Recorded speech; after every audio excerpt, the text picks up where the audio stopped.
This episode contains mature language and adult situations. Listener discretion is advised. Hello, my friend. And how is it that you stumbled into my caverns of the abyss? I am ancient. I am forever. And I have been chained down here for a millennia. I am the Shadow Dweller, here to keep you company until the abyss swallows you whole. I've been here for eons and collected stories. I will tell you a tale to pass the time. Short stories of horror, tiny tales of the creepy. I will assure you, by the end you'll be screaming with madness.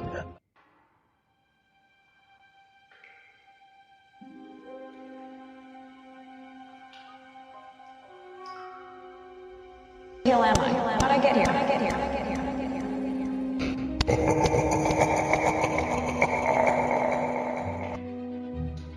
Oh, is somebody there? What's happening? Why the fuck am I chained up?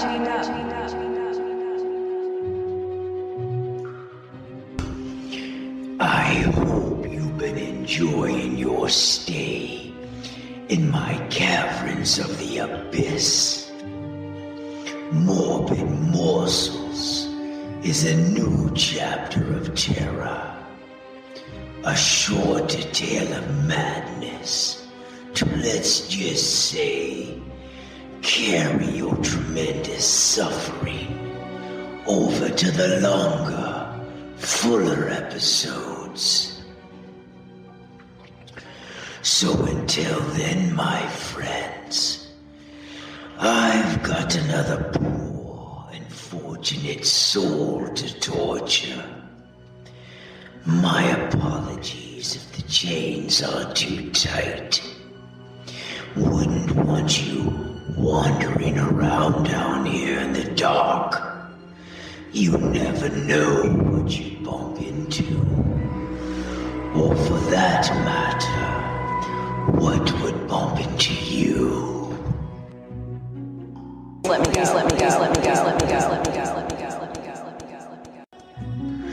This morbid morsel is called The Last Dare.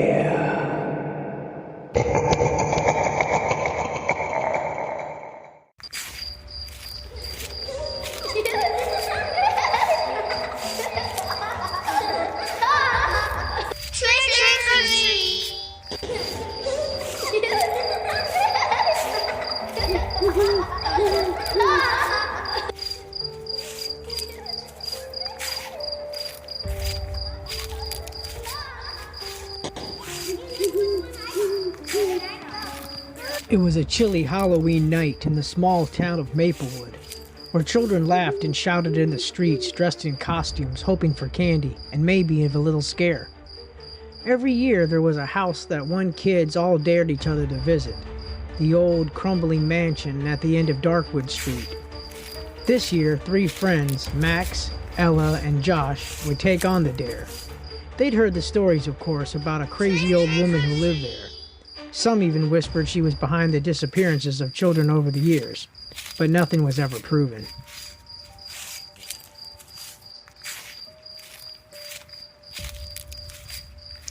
Come on, you two. It's just an old house. Nothing's gonna happen. You know, people say Mrs. Warren eats children, right? Like she invites them in and they never come back out. And then she uses their bones to make soup. Seriously, though. Let's just go get our candy and leave. The guys at school will never believe we went inside. The house loomed over them. Its broken windows and peeling paint gave it an almost skeletal appearance. The front door was cracked open, creaking slowly as if beckoning them in.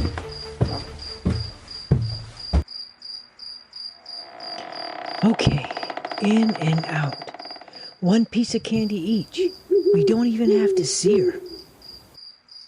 I don't know if this is a good idea, Mac. Come on. She's probably not even home. Don't be such a chicken shit. They crept inside, stepping on a floor covered in dust. The air was thick, musty, and there was a faint smell that none of them could quite place. Something metallic, something decaying.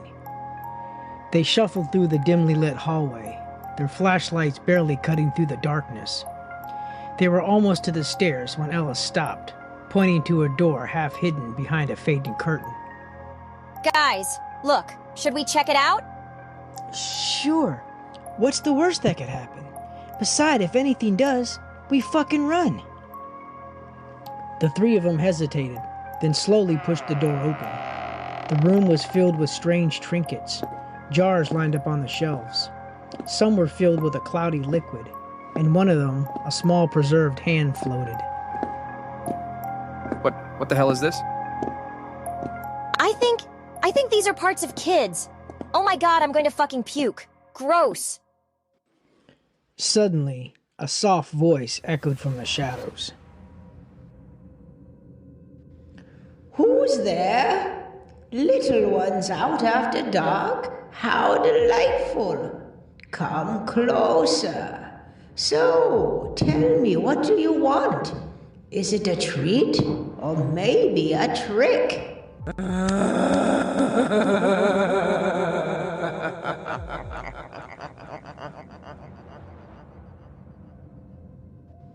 We need to go. Now grab the goddamn candy and let's get the hell out of here, Max said, but it was too late. A figure emerged from the shadows, an old woman, her skin sallow, her eyes gleaming with the hunger that sent chills down their spines.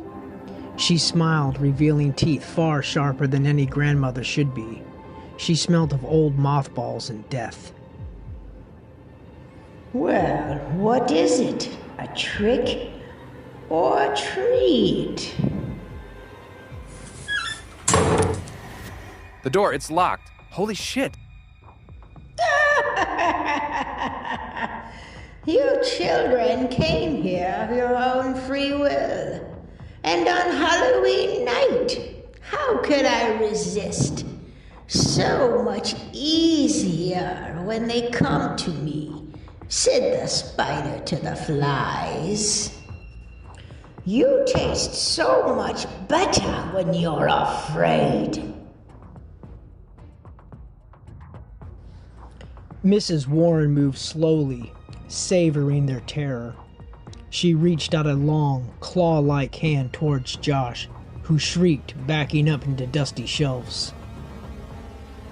Thinking fast, Max grabbed a heavy candlestick from a nearby table, throwing it toward Mrs. Warren's head. It hit her, and she stumbled back, letting out an inhuman shriek that echoed throughout the house.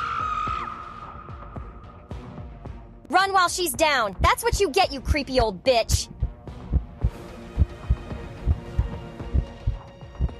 The three of them bolted to the door, pulling it with all their might until it finally gave way, and they tumbled outside into the cold night air. They didn't stop running until they were far from the house, breathing hard, looking back at the dark silhouette of the mansion. Mrs. Warren watched from the windows, her twisted smile barely visible in the shadows. Her lips mouthed something they couldn't hear, but they knew it wasn't the last they'd ever see of her. Okay. We're definitely never fucking doing that again. Do you think she... Yeah, I do. As they looked back one last time, the faint outline of her face vanished from the window. The next day, rumors would spread about the three kids who had gone to the old mansion and had lived to tell about it. But in reality, the next morning when the police searched the mansion, they uncovered something far darker. In the cold, damp basement, 3 children were found tied up, just as Mrs. Warren had left them. They had actually never made it out and gone home. Only in their minds did they think they did. Only 2 of them were still alive, shivering, bruised, and barely conscious. Max and Ella huddled together in terror, their eyes wide as horror as they looked at the third figure, Josh, their friend, his lifeless body a bloody mess, chunks of flesh torn away. She ate him, Ella. She fucking ate him. My God, poor Josh. Max, we gotta tell the police everything. Mrs. Warren had carved into Josh, devouring him piece by piece, leaving a bloody corpse and entrails on the cold base floor. And when they were found, she was nowhere to be seen, vanished as she was never there. Some said she was a ghost, others a demon, a kid-eater, but whatever she was, she left her mark. A horrific reminder what happened on that Halloween night. So if you find yourself on Darkwood Street next Halloween, remember, some doors are better left unopened, some houses unvisited, and some dares, well, some dares can cost you everything.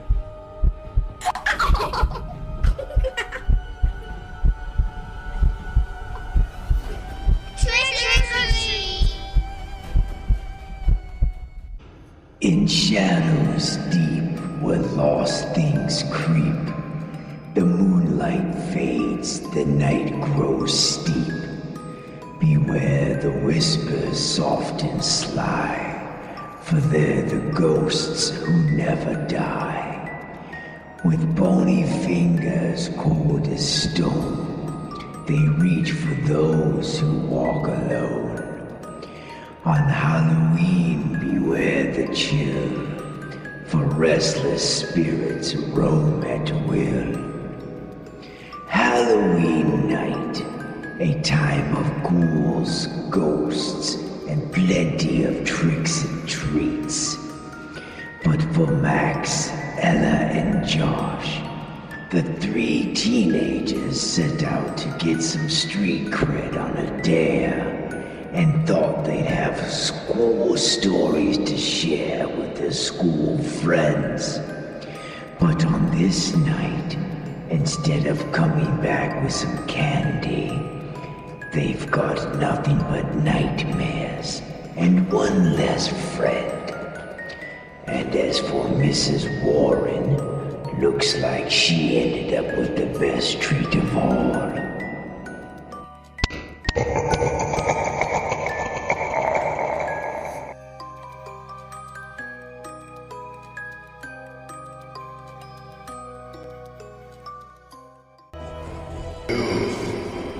What did you think about that terrifying tale?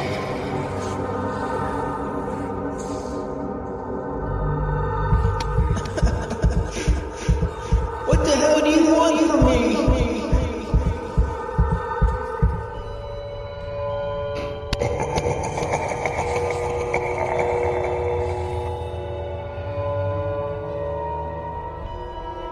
To enjoy your endless suffering and pain until there is nothing left of you and you are swallowed by the abyss. No, stay back.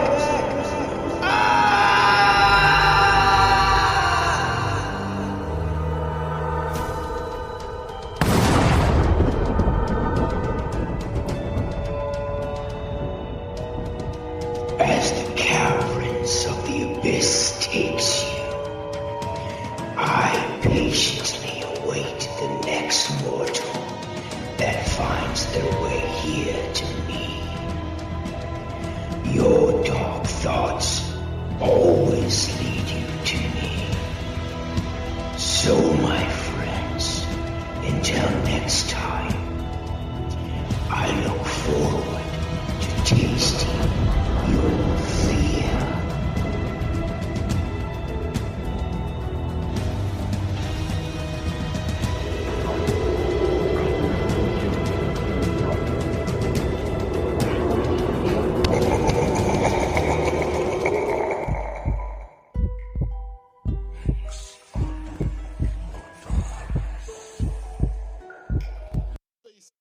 Face.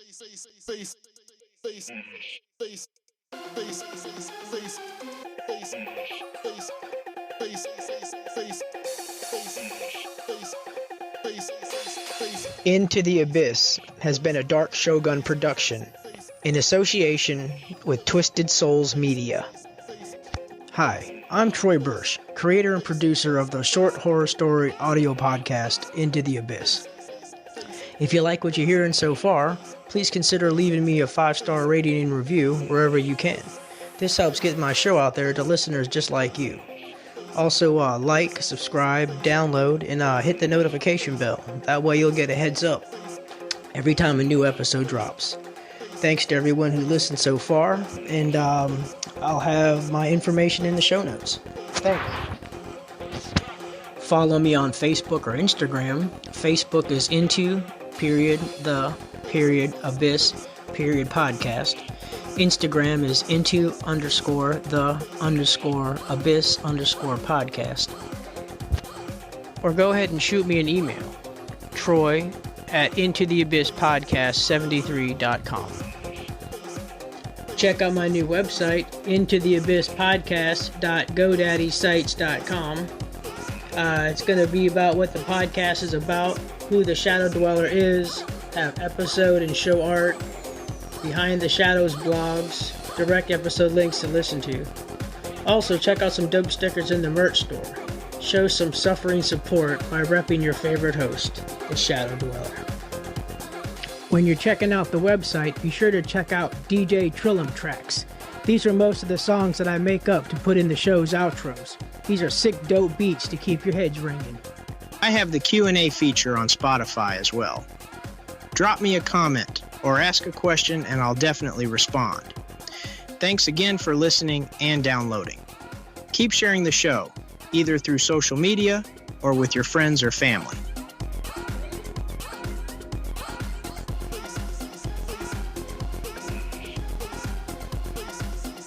Super Subsonic by DJ Trillim. You can find more DJ Trillim tracks in my website,